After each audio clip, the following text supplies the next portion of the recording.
আসসালামু দর্শক যারা বাংলাদেশে আছেন তাদের জন্য একটা ভিডিও, তাছাড়া বাংলাদেশের বাইরে যারা আছেন যারা আমাদের বাংলা ভাষা বোঝেন তাদের জন্য।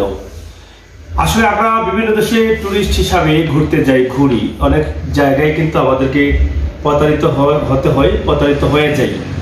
তো আমাদের অভিজ্ঞতা থেকে আমরা যেহেতু মাঝে মধ্যে বিভিন্ন দেশে যাই, এবারও কিন্তু আমরা নেপালে এসেছি। নেপালে এসে প্রথমেই কিন্তু আমরা একটা পাল্লায় পড়ে গেছি, এটা প্রতারক চক্রের পাল্লায় পড়ে গেছিলাম।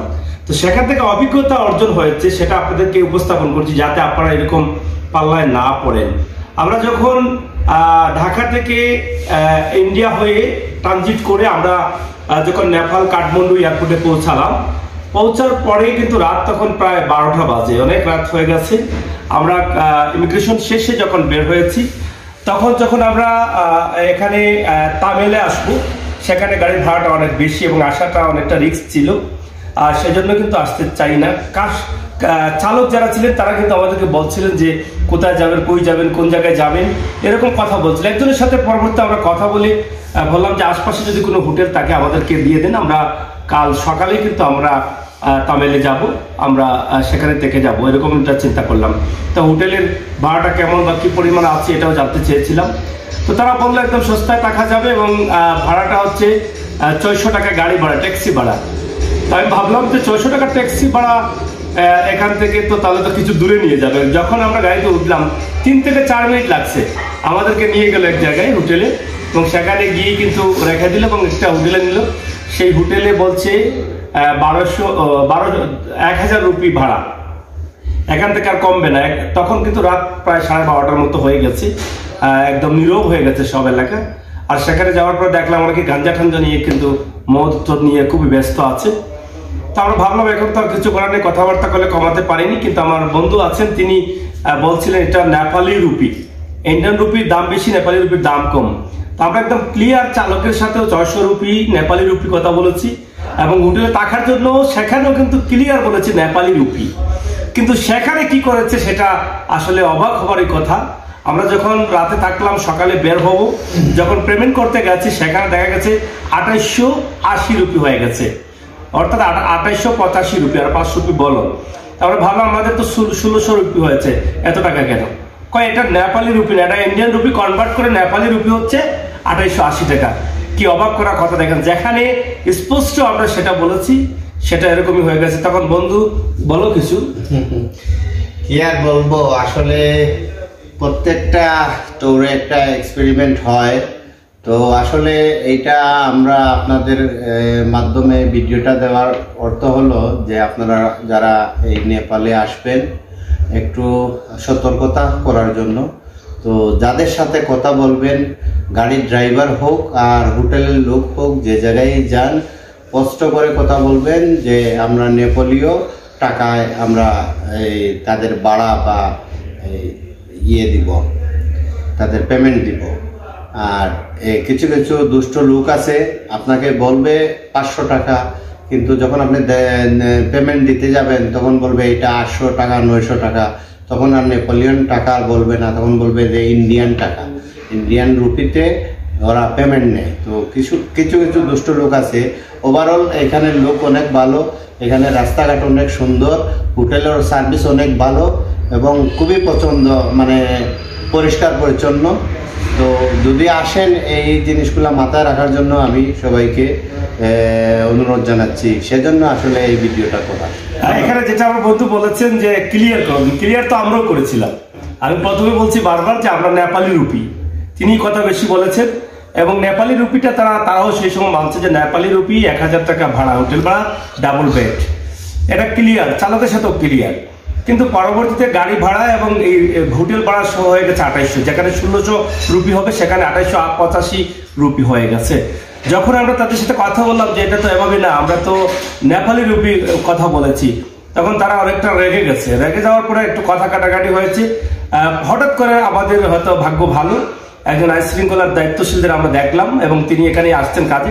উনি কথা শুনে আমাদেরকে জিজ্ঞেস করলেন আপনারা কি টুরিস্ট এবং কোন দেশ থেকে এসে? আমরা বললাম মাই কান্ট্রি বাংলাদেশ। তখন তিনি আবার কথাগুলো বোঝার পরে এটা সমাধানে নিয়ে আসেন। যাই হোক, যেভাবে হোক, নয়তো তাদের 2800 রুপি কিন্তু দিয়ে আসতে হতো। এটা কিন্তু আমরা যেভাবে হোক এখান থেকে বেরিয়ে আসছি, এটা আমাদের একটা ভালো অভিজ্ঞতা হয়েছে। অনেকের কাছে টাকা সীমিত থাকে, অনেকেই এভাবে কিন্তু প্রতারিত হচ্ছেন। এই বিষয়গুলো প্রথমত মানুষকে চিহ্নিত করতে হবে যে সে প্রতারক কিনা। এখানে দেখেন চালক যে ছিল সে প্রথম প্রতারক, সে প্রতারণা করে প্রথমে 3 মিনিটের রাস্তা 600 রুপিয়া আমাদের কাছ থেকে বলেছে, সেখানে নিয়ে দিয়েছে। অনেক রাত হয়ে গেছে, আমাদেরকে প্রথমে বলছে যে অনেক হোটেল আছে, সেখানে গিয়ে আপনারা দেখে যত কম পান ততই কিন্তু আপনার হোটেল রাখবেন। কিন্তু এমন জায়গায় নিয়ে গেছে সেখানে একটাই হোটেল আছে, আর কোনো হোটেল আশপাশে নেই। এই হচ্ছে অবস্থা। তো এই বিষয়গুলো প্রথমে আপনি যাকে নির্ধারণ করবেন তাকে দেখতে হবে সে কোন জায়গায় নিয়ে যাচ্ছে এবং তার প্রতি আপনার বিশ্বস্ত আছে কিনা। এর আগে আমরা 2-1 চালকের সাথে কথা বলছিলাম, তাদের মধ্যে আমরা বুঝছিলাম যে ভালো হবে। এটার কথাটা কিন্তু প্রথমেই কিন্তু একটু অন্যরকম লাগছিল, তারপরে হয়তো এই ঘটনাটা ঘটে যাবে বলেই কিন্তু হয়তো তার সাথে আমরা চলে গেছিলাম। অবশেষে আমরা যেহেতু বেরিয়ে আসছি এখানে সাকসেসফুল হয়ে, এই বিষয়টা আমার নেপালে ইদানিং যারা আসছেন, যেমন কানাডার ভিসার জন্য বা পাসপোর্ট জমা দেওয়ার জন্য, ফিঙ্গার দেওয়ার জন্য অনেকেই আসছেন। তাছাড়া অন্যান্য দেশ তুরস্ক বা অন্যান্য দেশের জন্য কিন্তু নেপালে আসছেন। ভাই আপনারা একটু সতর্ক থাকতে হবে, সতর্কতা অবলম্বন করে কিন্তু আসতে হবে।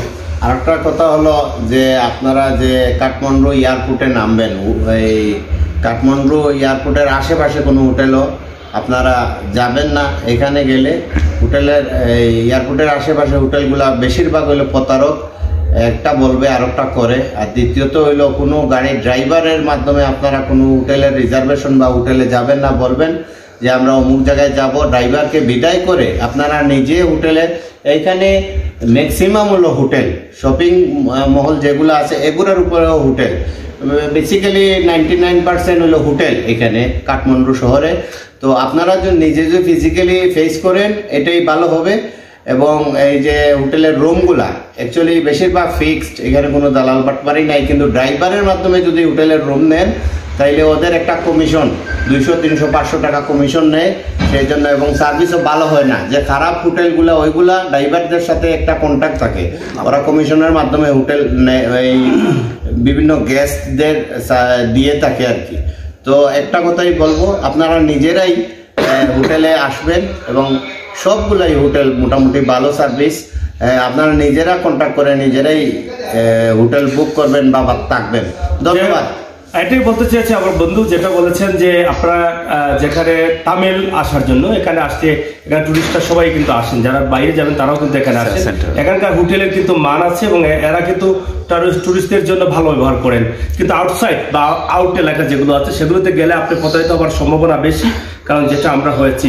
তো সুতরাং আপনারা খেয়াল রাখবেন নিজেকে, এবং আপনি তামিল বা অন্য অন্য জায়গায় ভালো জায়গায় যেখানে টুরিস্টরা থাকে সেই এলাকায় থাকার চেষ্টা করবেন। এই যে প্রতারকের চক্রের সাথে আমরা পড়েছিলাম সেটা হয়তো আরো বড় ক্ষতি হতে পারতো, কারণ আমাদের সাথে অনেক রাগারাগি করেছে। কিন্তু ভাগ্যক্রমে একজন দায়িত্বশীল আসার কারণে কিন্তু আমরা সেখান থেকে সাকসেসফুল হয়ে বেরিয়ে আসতে পারছি। তো আপনাদের জন্য এই ছোট্ট ভিডিওটি দিয়েছি, আপনারা অবশ্যই এটা আপনাদের মাথায় রাখবেন। শুধু নেপাল না, বাংলাদেশ ছাড়া বা আপনি যে কোনো দেশে ঘুরতে যান সেখানে গেলে আপনাকে সতর্ক থাকতে হবে। প্রথমত আপনাকে খেয়াল রাখতে হবে যে আসলে যে চালকটা আপনাকে নিয়ে যাচ্ছে সে কতটুকু সতর্ক, তাকে যাচাই বাছাই করে নেবেন। তাছাড়া এয়ারপোর্টের পার্শ্ববর্তী কিছু তাদের নিজস্ব টুরিস্টের জন্য সার্ভিস গাড়ি রয়েছে, সেটা যদি নিতে পারেন তাহলে আরো ভালো হয়, আপনার জন্য নিরাপদ হয়। তো দর্শক, নেপাল থেকে নেপালে যে ঘটে যাওয়া অভিজ্ঞতা, আমরা যদিও কষ্ট পেয়েছি কিন্তু সেখানে একটা অভিজ্ঞতা হচ্ছে, সেই অভিজ্ঞতাটা আপনাদেরকে শেয়ার করার কারণ হচ্ছে এটাই যে এখান থেকে হয়তো এই কথাগুলো যখন শুনবেন তখন আপনি হয়তো এখান থেকে বেঁচে যেতে পারেন। ধন্যবাদ সবাইকে, কথা হবে।